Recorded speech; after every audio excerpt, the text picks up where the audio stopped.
തിരുവേശ വിവാദം ചൂടുപിടിക്കുന്നതിനിടെയാണ് India Vision Dubai bureau Ahmed al ഹസർജിയുടെ വീടന്വേഷിച്ചിറങ്ങിയത്. ഈ വീട്ടിൽ സൂക്ഷിച്ചിരുന്ന തിരുവേഷമാണ് അഹമ്മദ് അൽ ഹസർജി കാന്തപുരം AP അബൂബക്കർ മുസ്ലിയാർക്ക് നൽകിയത്. സൗദി അറേബ്യയിലെ പ്രമുഖ ഗോത്രങ്ങളിലൊന്നാണ് ഹസ്രജി ഗോത്രം.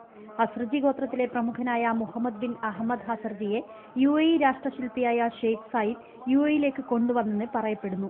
മുഹമ്മദ് ബിൻ ഹസർജിയുടെ മകനായ അഹമ്മദ് അൽ ഹസർജി പുരാവസ്തു ശേഖരണത്തിൽ കമ്പമുള്ള ആളാണ്.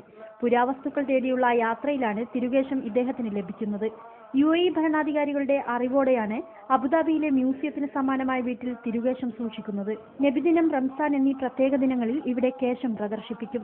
വെള്ളത്തുണിയിൽ പൊതിഞ്ഞ കേശത്തിലൂടെ ശുദ്ധജലം ഒഴിക്കും. ഒഴുകിവരുന്ന വെള്ളം പ്രത്യേക സംവിധാനത്തിലൂടെ ബോട്ടിലുകളിൽ ശേഖരിക്കും.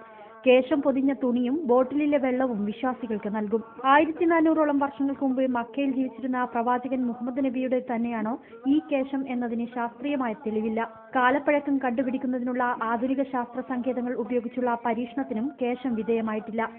കേശം സൂക്ഷിച്ചിരിക്കുന്ന സ്ഥലത്ത് അഗ്നിബാധയോ പ്രകൃതിക്ഷോഭമോ ഉണ്ടായാലും കേശം നശിക്കില്ലെന്നാണ് അവകാശവാദം. വർഷത്തിൽ 3 ദിവസമാണ് ഹസർജിയുടെ വീട്ടിൽ പ്രത്യേക പരിപാടി നടക്കുക. ഈ പരിപാടിയിലെ ക്ഷണിതാവാണ് കാന്തപുരം.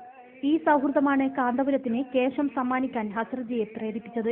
കേശം യഥാർത്ഥത്തിൽ പ്രവാചകൻ മുഹമ്മദ് നബിയുടേത് തന്നെയോ? ഈ ചോദ്യം വാദപ്രതിവാദത്തിലേക്ക് പോയപ്പോൾ ചരിത്രം അറിയാൻ ഇന്ത്യ വിഷൻ ശ്രമിച്ചെന്നു മാത്രം. ക്യാമറമാൻ ഷബീനൊപ്പം Nadeer Ajmal, Dubai, India vision.